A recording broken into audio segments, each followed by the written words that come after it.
Yesterday, we finished applying the 3 standpoints of gratification, danger, and escape to the second element's form. And today, we are going to explore the last element, feelings. And what, monks, is the gratification in the case of feelings? Here, monks, quite secluded from sensual pleasures, secluded from unwholesome states. A monk enters upon and dwells in the first jhana, which is accompanied by thought and examination, with rapture and happiness born of seclusion. On such an occasion, he does not choose for his own affliction, or for another's affliction, or for the affliction of both. On that occasion, he feels only feeling that is free from affliction. The highest gratification in the case of feelings is freedom from affliction, I say.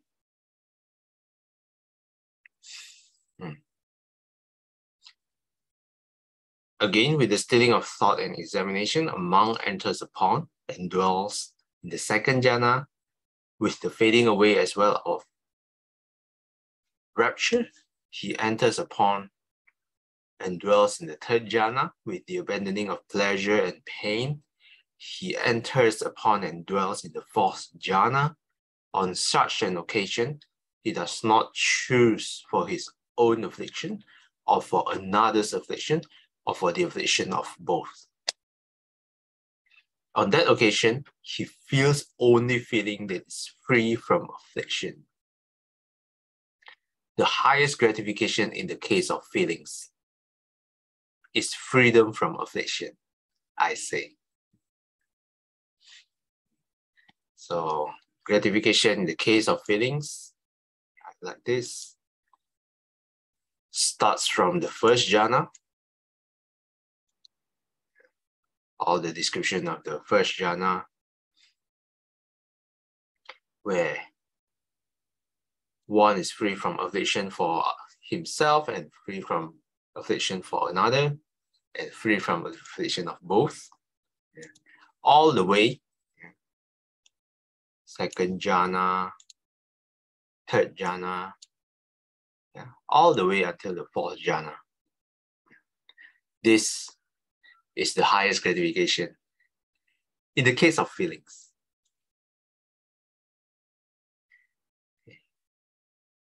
Sister Saiken, would you like to continue?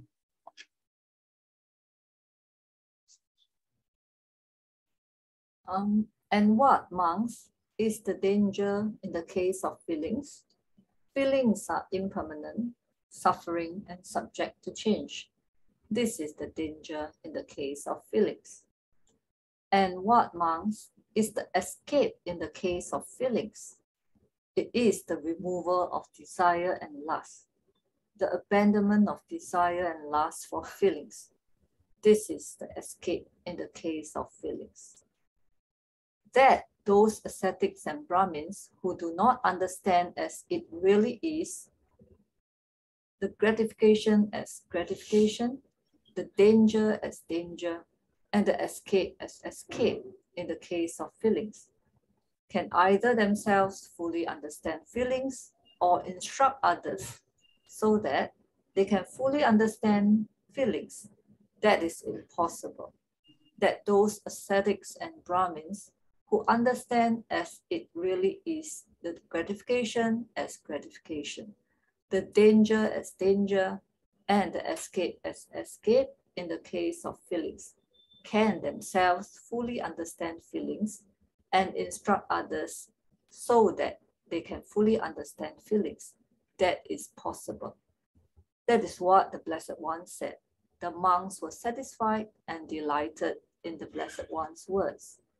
Majjhima Nikaya 13, Mahadukha Kanda Sutta. Thank you. Sadhu, sadhu, sadhu. Thanks, Saiken. Okay. So the danger in the case of feelings, in this case, is pretty short. Even feelings like even the fourth jhana are still impermanent, suffering and subject to change. This is the danger in the case of feelings. And what is the escape? It is the same pattern as the previous two. The removal of desire and lust. The removal of desire and lust, the abandonment of desire and lust, even for feelings, even for fourth jhana. And this pattern is the same, except the last one here, it is replaced by feelings. Yeah. So the same pattern as the previous two.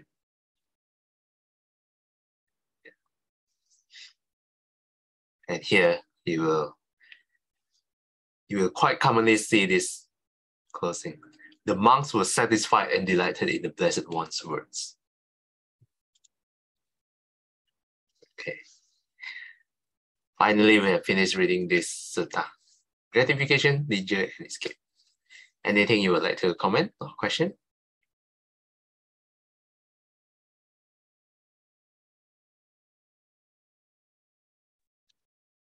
So, in other words, even at fourth jhana, there is still desire and lust.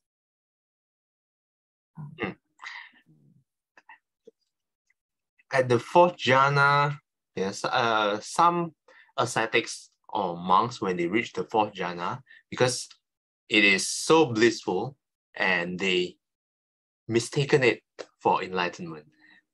But the fourth jhana is not the highest or the ultimate goal according to the Buddha. Yeah.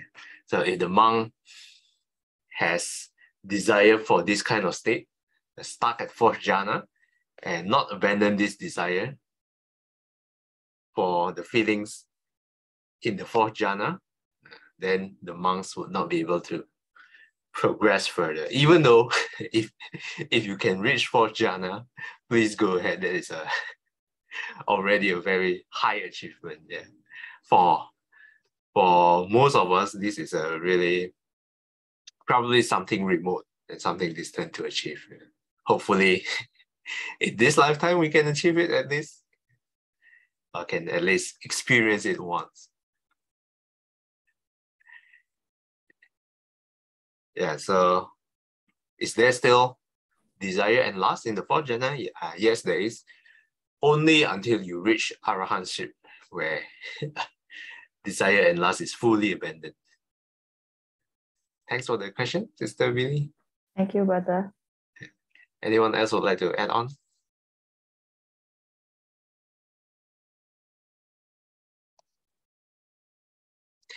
If not, let's continue reading. Sister Choi Kwan, would you like to read?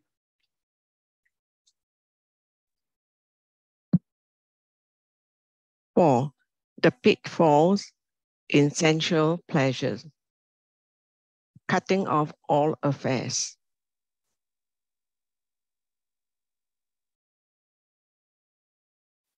The householder, Potalia, asked the Blessed One, Venerable Sir, how is the cutting off of affairs in the normal one's discipline achieved entirely and in all ways? It would be good, Venerable Sir, if the Blessed One would teach me the Dhamma, showing me how the cutting off of affairs in a normal one's disciple is achieved entirely and in all ways. Then listen, householder, and attend closely to what I shall say. Yes, Venerable Sir. Potilaya, the householder, replied. The Blessed One said this. Householder, suppose a dog, overcome by hunger and weakness, was awaiting by a butcher's shop. Then a skilled butcher or his apprentice would toss the dog a well-hacked, clean-hacked skeleton of meatless bones smeared with blood. What do you think, householder? Would that dog get rid of his hunger and weakness by going such a well-hacked, clean-hacked skeleton of meatless bones smeared with blood? Thank you. Okay, thanks, Sister Chaikon. This set the context of the sutta. Householder Potalia asking the Blessed One, how is the cutting off of all affairs achieved? Footnotes number 3. Vahara Samucheda. Vahara can mean business transactions, designation, speech, and intentions. P.S. The commentary says, all 4 are relevant. Since he thinks he has given up the business, designation, speech, and intention of a householder. Yeah, so this means this householder thinks he has cut off all affairs. But he wants to clarify with the Buddha whether this is actually cutting off of all affairs. So he wants to make sure if he does it correctly. So the Buddha starts by asking him a question. A dog is starving, overcome by hunger and weakness, waiting in front of a butcher's shop. Then the butcher tossed the dog, bones smeared with blood. So no meat at all, only bones. So he asked the householder, what do you think? Would the dog get rid of the hunger by gnawing on the meatless bone? Sister Billy, would you like to continue? No, Venerable Sir. Why is that? Because that was a skeleton of well-hacked, clean-hacked, meatless bones smeared with blood. Eventually, that dog would reap weariness and disappointment. So too, householder, the noble disciple considers thus. Sensual pleasures have been compared to a skeleton by the Blessed One. They provide much suffering and much despair, while the danger in them is still more. Having seen this, thus as it really is, with proper wisdom, he avoids the equanimity that is diversified, based on diversity, and develops the equanimity that is unified, based on unity, where clinging to the carnal things of the world utterly ceases without remainder. Thanks, Sister Sakya. Footnotes number 4. P.S. The commentary explains the equanimity that is diversified based on diversity, as that related to the 5 chords of sensual pleasure. The equanimity that is unified based on unity, as that based on the 4th jhana. So actually explaining this line, this one is about the 5 chords of sensual pleasures. This one, based on unity, is the 4th jhana. So the analogy that the Buddha gave, we are like the dogs gnawing on the bones without meat. Eventually, when we are enjoying sensual pleasures, eventually we would reap here weariness and disappointment.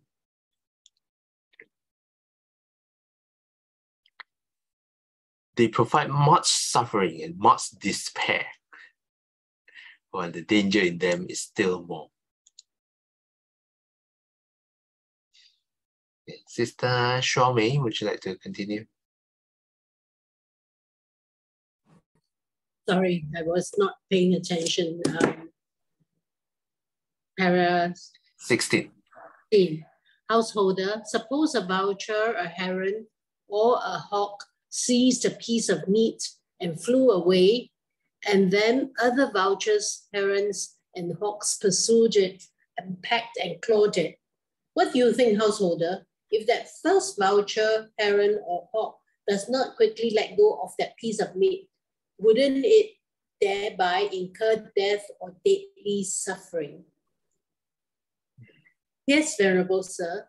So too, householder, a noble disciple considers thus. Sensual pleasures have been compared to a piece of meat by the Blessed One. they provide much suffering and much despair, while the danger in them is still more. Having seen this thus as it really is, with proper wisdom, clinging to the carnal things of the world, utterly ceases without remainder. Okay. Thanks, Sister Shwami. Okay.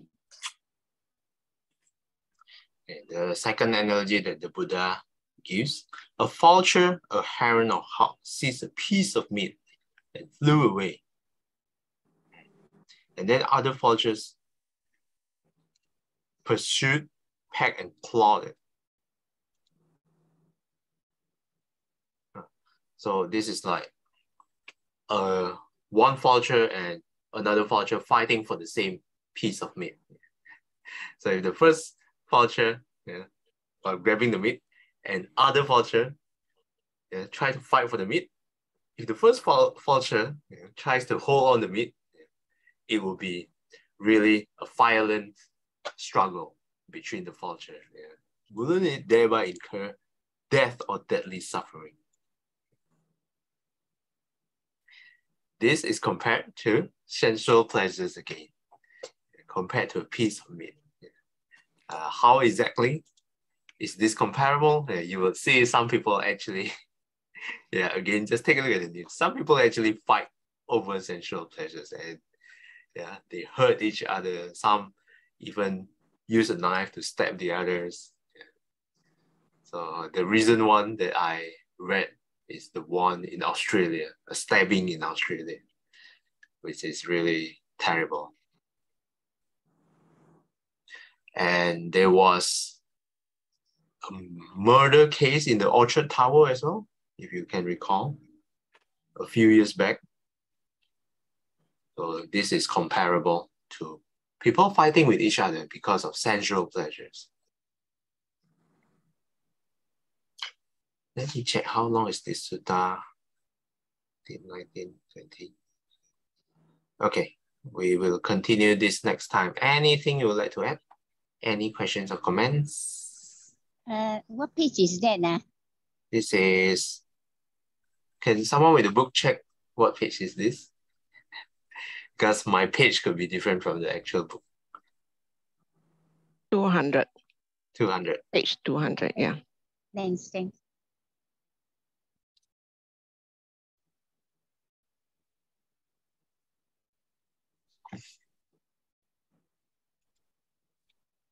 Okay.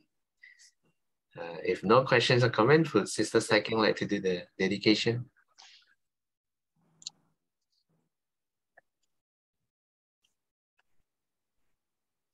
Dedication of merits 回向，愿消三障诸烦恼，愿得智慧真明了，普愿罪障悉消除，世世常行菩萨道。